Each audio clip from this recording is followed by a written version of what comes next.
सिर्फ आस्था कोई नहीं बढ़ाता, यह अर्थव्यवस्था कोई बढ़ाता है। कुंभ 2025 कोई साधारण कुंभ नहीं है जो हर 12 साल में एक बार आता है। यह महाकुंभ है जो 144 साल में एक बार आता है। आपकी पिछली 3 पीढ़ियों में से किसी ने अटेंड नहीं किया होगा और ना ही आने वाली 3 पीढ़ियां अटेंड कर पाएंगी। अब क्योंकि यह महाकुंभ है तो सब कुछ महास्तर पर हो रहा है और 40 करोड़ यात्री आ रहे हैं। यूपी गवर्नमेंट ने 5500 करोड़ का बजट बनाया है मात्र 45 दिन के लिए, यानी 120 करोड़ पर डे गवर्नमेंट खर्च करेगी।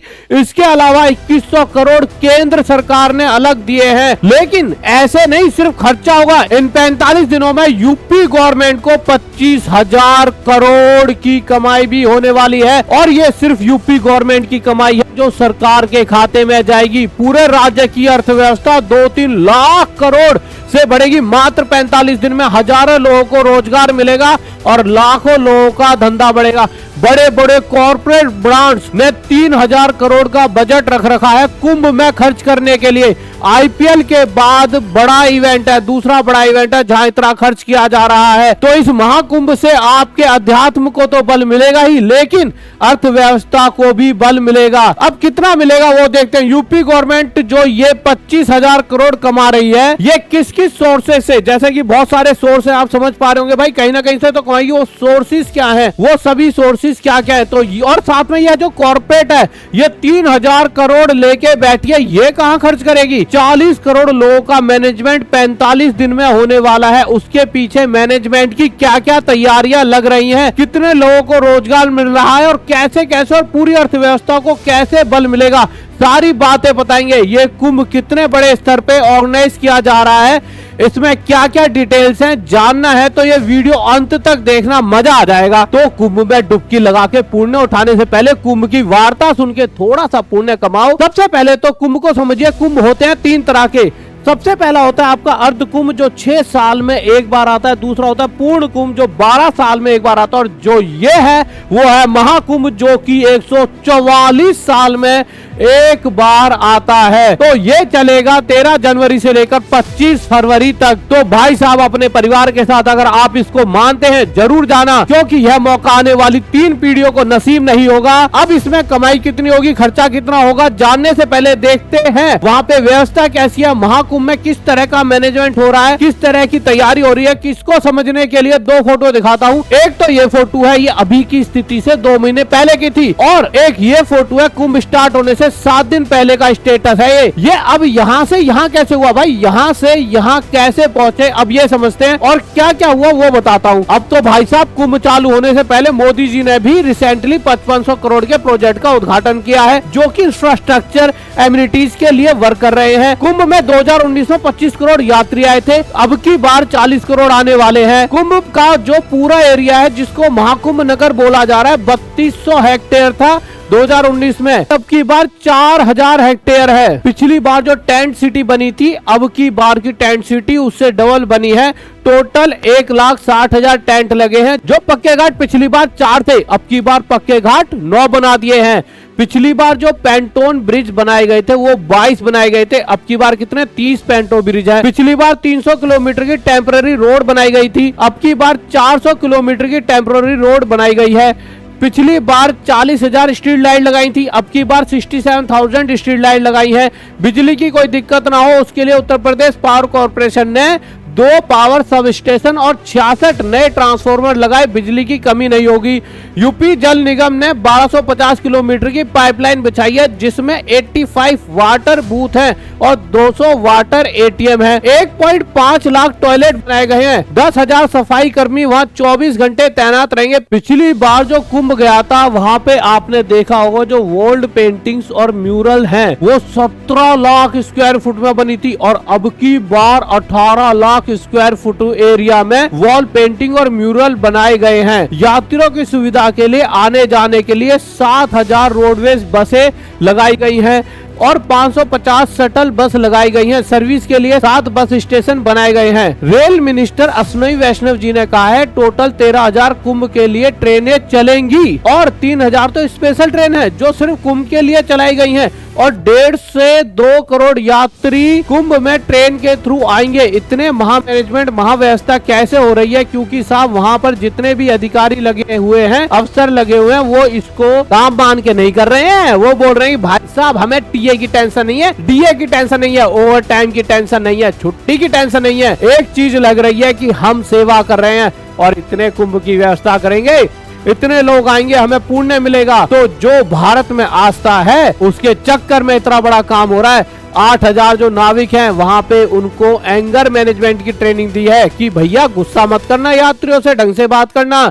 डिजास्टर मैनेजमेंट की ट्रेनिंग अलग से दी गई है। विश्व का सबसे बड़ा अस्थायी हॉस्पिटल बनाया जा रहा है जहां की 45 दिन में 5 लाख मोतियाबिंद के ऑपरेशन होंगे। रात रात को जो जिम्मेदार अफसर हैं 2 बजे तक रुक रहे हैं। रोज की मीटिंग है, रोज का फीडबैक है और जो चीजें हो रही है एक्शन तुरंत हो रही है और ये इतना बड़ा मैनेजमेंट तब हो पाया है। पिछली बार की तुलना में की बार गंगा जी में जो पानी निकलता है वो 1 महीना लेट निकलता था, तो तैयारियां 1 महीने की डिले से चल रही हैं, तो भी टाइम पे चल रही हैं। This is the management. अब हम चलेंगे सरकार के खर्चे और सरकार के रेवेन्यू पे, पर उससे पहले एक इंपॉर्टेंट अनाउंसमेंट। कुंभ का मैनेजमेंट इसलिए सफल है क्योंकि ये जुगाड़ पर नहीं, सिस्टम और प्रोसेस पे चल रहा है। अब आते सीधा इकोनॉमिक पे और रेवेन्यू पे। सरकार ने कुंभ के लिए कितना बजट एलोकेट किया है? 2022 से 23 में 621 करोड़ एलोकेट किए थे, फिर 2023 में 2500 करोड़ और किए और रिसेंटली 2500 करोड़ और किए, तो टोटल 5600 करोड़ तो यूपी गवर्नमेंट ने लिया है और 2100 करोड़ केंद्र सरकार ने अलॉट किए हैं कुंभ के लिए। 2013 में जो कुंभ हुआ था उसमें यूपी गवर्नमेंट की इनकम हुई थी 12,000 करोड़ और अब की बार पूरी एक्सपेक्टेशन है कि 25,000 करोड़ की रेवेन्यू करने वाली है यूपी गवर्नमेंट मात्र 45 दिन में। कैसे? तो सबसे पहले तरीका है वो है जीएसटी। भाई साहब 40 करोड़ लोग यूपी में आएंगे, होटल में भी रुकेंगे तो वहां भी जीएसटी है, खाना भी खाएंगे वहां भी जीएसटी है। वो जहां पे जिस भी चीज पे पैसा खर्च करेंगे, जो भी चीज खरीदने पे, तो गवर्नमेंट की इस दौरान 45 दिन में विशेष कमाई होगी जीएसटी से। सेकंड, जो लैंड है यूपी गवर्नमेंट की वो लीज पे जाएगी, रेंट पे जाएगी। जो बड़ी बड़ी कंपनीज हैं वहां पे वो अपनी स्टॉल्स के लिए रेंट लेंगी, होल्डिंग्स रेंट पे लिए जाएंगे, टेंट रेंट पे लिए जाएंगे। सर्विसेज के पैसे जो स्टेट ट्रांसपोर्ट की बसें लगेंगी उसकी इनकम, जो पार्किंग फीस आएगी वो इनकम, सैनिटेशन मेंटेनेंस की फीस जो बाकी कलेक्ट करेंगे वो इनकम, लाइसेंसिंग, जितने वहां पे वेंडर दुकानें डालेंगे उनको वेंडर परमिट, खाने पीने की चीजें लगेंगी वहां पे, फूड लाइसेंस, यह भी कमाई है। लास्ट में एक होता है सिंपल इफेक्ट। कोई बंदा विदेशों से आएगा, कोई देश के कोने कोने से आएगा तो बोले यार इतनी मेहनत करके आए हैं, सब परिवार आए हैं सिर्फ कुंभ में, क्या करना, चलो बगल में राम मंदिर है, अयोध्या भी चले जाते हैं, चलो इधर तो आए हैं काशी भी चलते हैं, चलो यार एक काम में करें मथुरा वृंदावन में चले जाते हैं। तो यूपी के जो बाकी टूरिस्ट स्पॉट है वहां पर भी फुटफॉल बढ़ेगा और यह जो जीएसटी और यह जो सारी इनकम मैंने गिनाई है वहां पे भी आएगी। तो ओवरऑल गवर्नमेंट को 25,000 करोड़ का सीधा सीधा रेवेन्यू मिलेगा और ये जो ट्रांजैक्शन हो रहे हैं पूरी इनकम में, इससे 2 से 3 लाख करोड़ रुपए की जीडीपी ऊपर जाएगी, तो हुई गवर्नमेंट की कमाई। अब देखते हैं कि भाई साहब बाकी सेक्टर में किस किस तरह की कमाई होगी।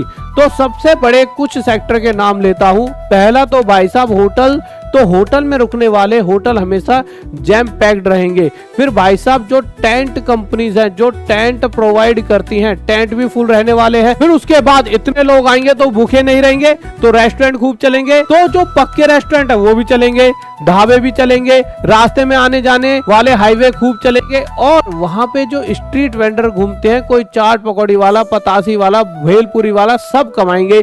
फिर जो स्ट्रीट वेंडर है, चाय की स्टॉल, पूजा माला प्रसाद, फोटो तस्वीर, सब बिकेगा। एयरलाइंस कंपनीज की रेवेन्यू बढ़ेगी क्योंकि फ्लाइट सब फुल चलेंगी, उसके किराए की भी प्राइस बहुत ज्यादा बढ़ जाएगी डिमांड सप्लाई की वजह से, तो एयरलाइंस कंपनी के प्राइस बढ़ने वाले हैं। इंडिया रेलवे को बहुत ज्यादा बेनिफिट होने वाला है टिकट रेवेन्यू से। बसेस कंपनी, जो सरकारी बस है तो सरकार कमाएगी, प्राइवेट बस है तो वो भी कमाएंगी, जो छोटी मोटी गाड़ियां रेंट पे चलती हैं यही बहुत कमाने वाले हैं। और जितने भी टूरिस्ट पॉइंट हैं वहां के टिकट और आसपास के लोगों को भी बेनिफिट होने वाला है।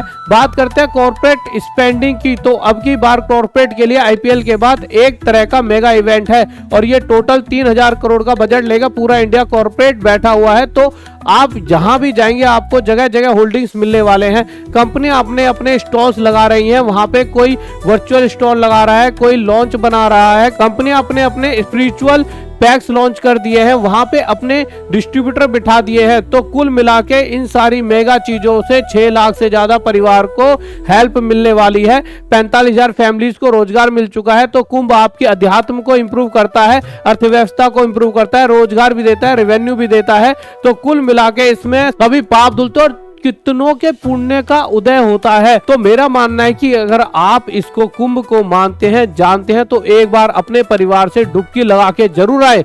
अब मिलते हैं जल्दी अगली वीडियो में। धन्यवाद। जय हिंद, जय भारत।